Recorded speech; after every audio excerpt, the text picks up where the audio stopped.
Hey, how's it going everybody? Welcome to Arc Basics, a show where we break down the ABCs of how to start an arc, how to accomplish things, how to achieve things, how to be the best you possibly can be. That's right, we're going with the full ABCs of arc. A for arc, B for basic, C for, well, whatever you want it to be. C can be anything. Welcome back to Arc Basics. And today, we are going to be discussing these little jerks right here. Yeah, these little guys, you know, the guys right at the edge of the swamp that'll sneak up on you, smack you in the butt, knock you out, and then just start eating you whole. Yeah, the Titanoboas. Yeah, we're going to be discussing the benefits of taming these guys. We're going to be discussing primarily what their kibble is used for, because you can't ride these guys. And it kind of sucks that you can't ride these guys, but they have, other than not being able to be ridden, they have really important uses. All right, so let's, here we're looking at them right over in the cave. This is the South Central Cave, and they're pretty prominent here. They're not in every single cave, they're in most of them. But, yeah, but if you're gonna tame them, you really don't want to be looking at them in the cave. You want to go look for them in the swamp. Alright, now coming back over here at the swamp, right over there. Here, let me show you on the map.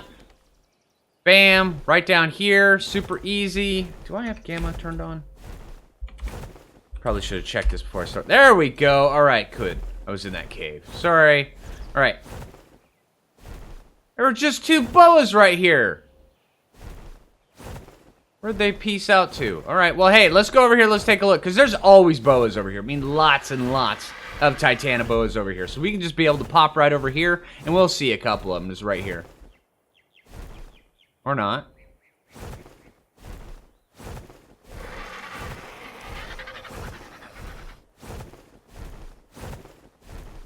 Alright, so apparently all the Titanoboas... There we go! Never mind, I was going to say they all went on, you know, on holiday. But no, they didn't. Here's one. Here's one. Got one. Alright, so now, the easiest way to tame these guys, you just go up to it with an RG or something like that. A larger dino. Oh, you're 25. You are perfect for this demonstration, bud. Alright, and then you pick it up with your claws, and you just take it to a nice, safe area. So where you're nice and alone. And he's just going to walk around. He's going to peace out a little bit. You can put them in taming pens. I would recommend not putting them in taming pens, just because sometimes they will aggro on the taming pen, and then it's really hard for them to lose aggro. So yeah, if you want to tame these guys, then I would just recommend doing it out in the open, just kind of like this, just like right there. Bam, and then you just kind of fly up here, just chill out a little bit, keep an eye on them. You know, let's go up and we'll just like look at them like a hawk.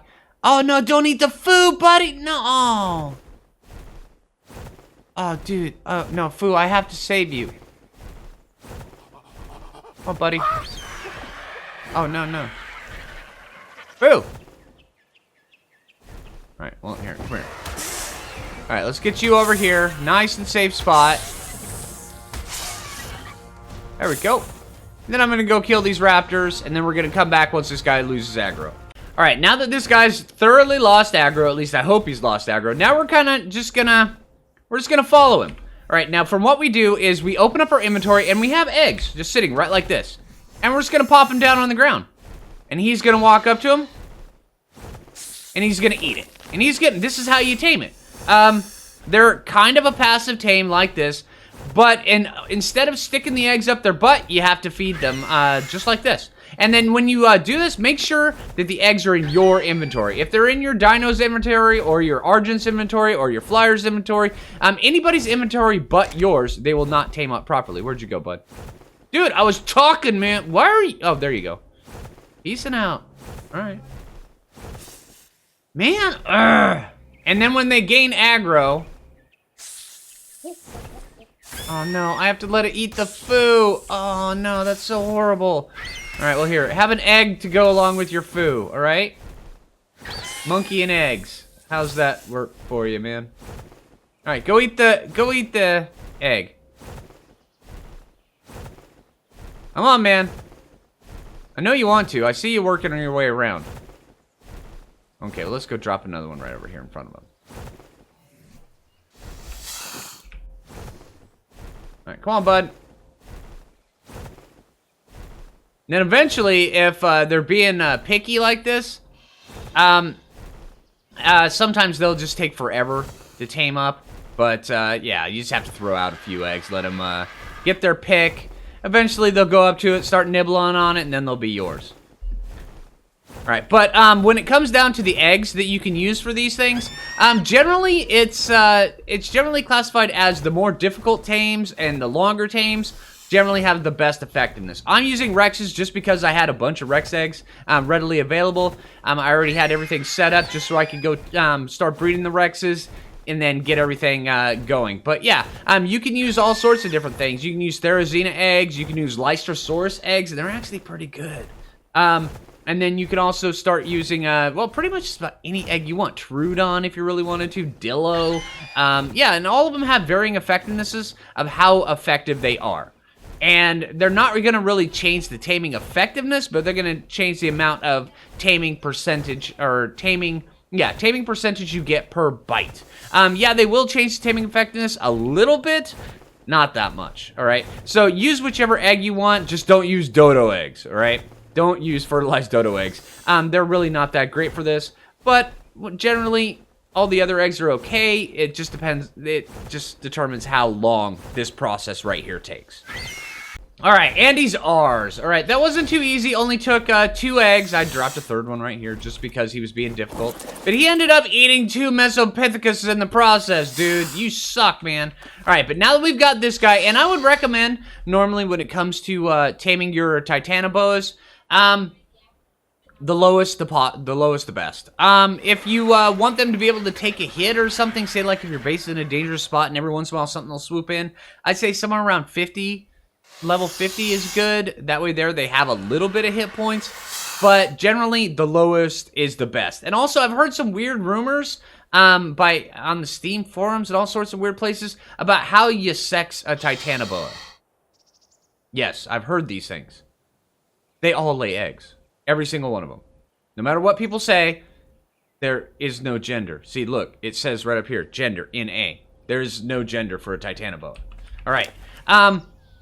But yeah, generally, I mean, this guy, he can already take a pretty decent hit, 528 hit points, which is not too bad. But yeah, all right, let's get him back to base, and then we'll discuss a few things about how to position them so they get their eggs, so where you can get their eggs really easily, and then also what you can do with their kibble. Because their kibble is the best part about these guys. It is absolutely amazing, which means that as soon as you can, I would recommend getting some Titanoboas on the early game around level 30-ish or so. So when you start getting into, you know, level 40s, level 50s, you have the ability to make the kibble and then use the kibble for perfect tames on some really awesome stuff.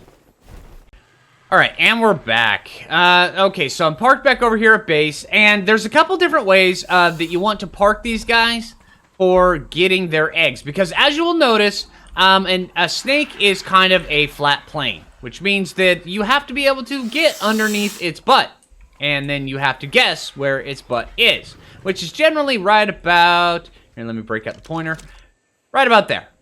Yeah, right about at this little thing right here. Maybe a little bit further down. I'm not sure. I just know that that's the general area. I've never really taken the time to pay super close attention to the anatomy of exactly where a snake's butt is.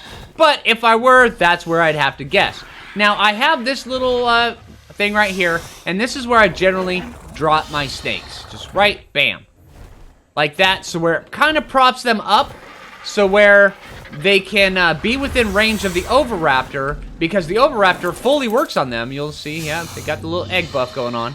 And then we've got them propped up a bit, so when this guy lays an egg, his egg's probably going to be right about here.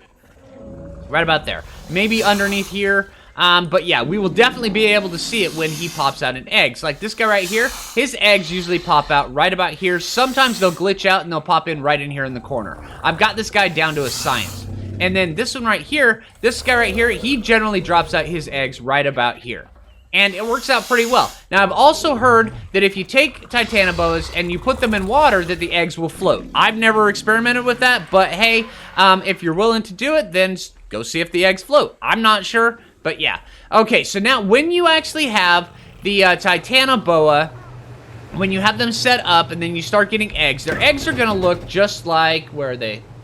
Right there. Okay, yeah, I've got 2 Titanoboa eggs right here. They're going to look just like this. And here, let me drop them on the ground, or drop one on the ground, just where you can see just what they look like. Bam. Right there. That's what they look like in the wild, or when one of your Titanoboas lays an egg. And then, so, when you're out and about in, like, the swamp or something like that, and you see a bright white egg, that's Titanoboa. All right, now let's see what exactly the Titanoboa Kibble is right here. Bam. Okay, so Titanoboa is used to tame the Gigantopithecus, the Dunkleosteris, and then also my chart right here doesn't say it, but it is also used to tame the Thylacoleo. Yes, the Thylacoleo, all right? And so I can see I know where you guys think where we're going with this, and you're right. Okay, so now that we've got the eggs, it takes, this right here is the recipe. Okay, it takes Titanoboa eggs, it takes long grass, and then cooked meat jerky, along with fiber and measureberries. All kibble takes either fiber and measureberries. Well, there's some that don't, but yeah, these ones do. For the most part, they take fiber and stuff. Some of them take like chitin, some take all sorts of weird stuff, rare flowers. Yeah, but this one right here, it's pretty straightforward. But once you have it, I know I've got some Titanoboa kibble already made. I thought I had some Titanoboa Kibble already made. Apparently, I did not have Titanoboa Kibble already made.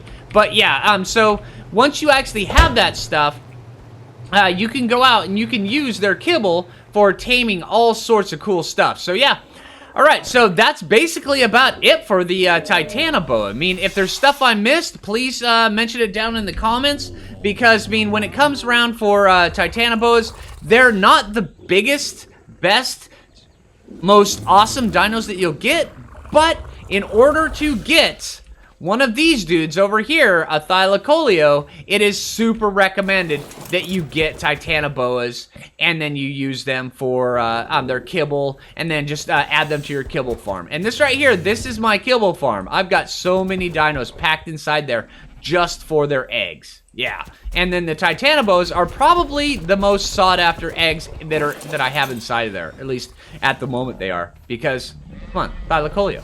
All right, so yeah, if you liked the video, make sure you click that like button. I really appreciate that. And until next time, this is Phlinger Phoo, and take it easy, everybody.